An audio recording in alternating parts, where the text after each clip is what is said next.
El pueblo, que es muy inteligente, cuando desata su instinto antisistémico, cuando libera las fuerzas de su sabiduría popular, construye cosas extraordinariamente interesantes. Y llamo la atención solamente sobre una serie de coincidencias extraordinarias que yo encuentro entre las tesis de los compañeros neozapatistas y las lecciones que Marx extrae de observar con cuidado y atentamente el experimento de la Comuna de París.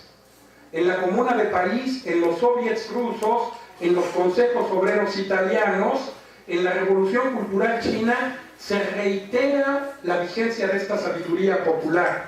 ¿Saben qué hacen los obreros de París cuando, entre comillas, toman el poder? Lo que hacen, por ejemplo, es sustituir al ejército y a la policía por el pueblo en armas. Las juntas de buen gobierno no tienen policía y no tienen ejército, y es el EZLN quien las cuida.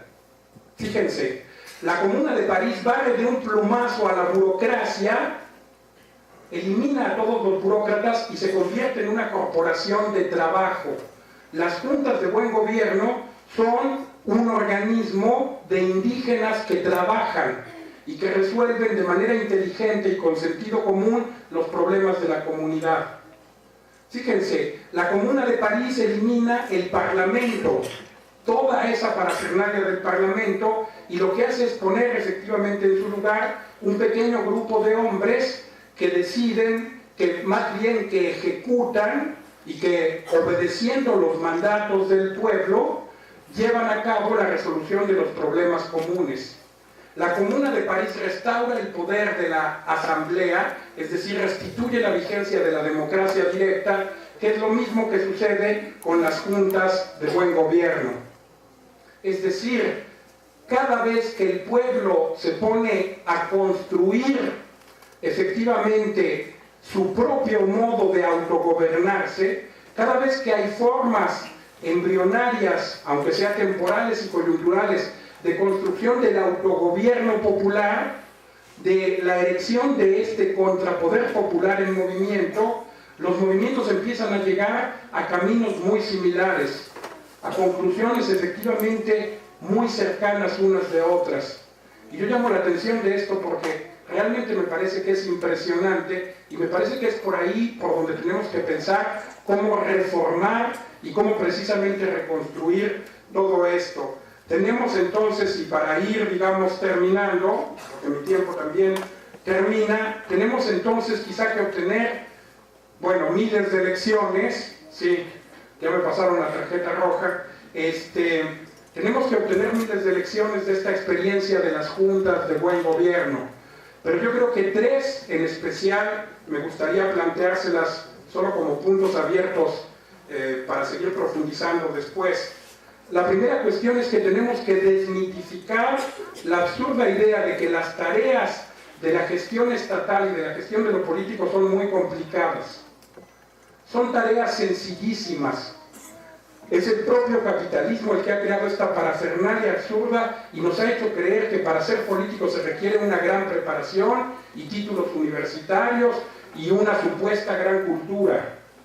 Claro, nuestros políticos se encargan de desmentir esto de una manera radical y profunda, pero efectivamente yo creo que tendríamos que desmitificar esta idea. Las tareas de la gestión de los asuntos públicos son tareas muy sencillas que cualquiera de nosotros, cualquier ciudadano común y corriente con un poco de sentido común puede acometer. Pero también los neozapatistas desacralizan los espacios, los tiempos, las formas supuestamente privilegiadas de la política. La política no es algo que sea espectacular en el tiempo de elecciones. La política debe ser algo efectivamente cotidiano de todos los días. La política no está en los parlamentos y en los palacios. La política debiera estar, y entonces ya no se llamaría política, en las fábricas, en las escuelas, en nuestra vida cotidiana, en las casas, en los hogares. Fíjense. La política no tiene nada de extraordinario, es, insisto, una actividad común de hombres comunes. Y por último, y me parece que esta es la lección más importante de todas, yo creo que efectivamente lo que los neozapatistas nos están demostrando es que el camino por el que tenemos que andar es devolverle el protagonismo social al propio pueblo.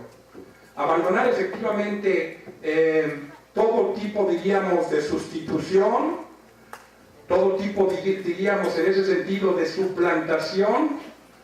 Como lo decía un compañero, hay que proponer y no imponer, hay que servir y no servirse, hay que representar y no suplantar.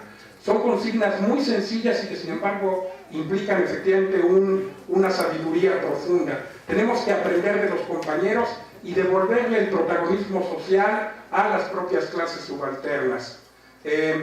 Para terminar entonces yo les diría, yo creo que efectivamente el neozapatismo vivió una etapa entre noviembre de 1983 y más o menos el 20 de enero de 1994, que fue la etapa del fuego, aproximadamente hasta el 20 de enero de 1994. Vino después otra fase que era la fase de la palabra, que va del 20 de enero de 1994 hasta junio de 2005. Estamos en una tercera fase que quizá dentro de algunos pocos años llamaremos efectivamente la etapa del oído, quizá. Pero quiero ser optimista y pensar que después de esa tercera etapa, la cuarta etapa que vendrá será la etapa de la victoria. Y esa victoria, naturalmente, debemos recordar una cosa. Hay una cosa absolutamente cierta. Existe en el futuro un mañana que no pertenece a los que hoy nos dominan, nos explotan, nos humillan y nos discriminan. Fatal y necesariamente algún día los que hoy dominan no podrán hacerlo más. Si somos inteligentes y seguimos caminando por la vía de la otra campaña, no solo en Chiapas y en México, sino en el planeta entero, es muy probable que ese mañana sea nuestro. Nuestro quiere decir no de nosotros, sino de ustedes. De ustedes quiere decir no de ustedes, sino de todos. Gracias.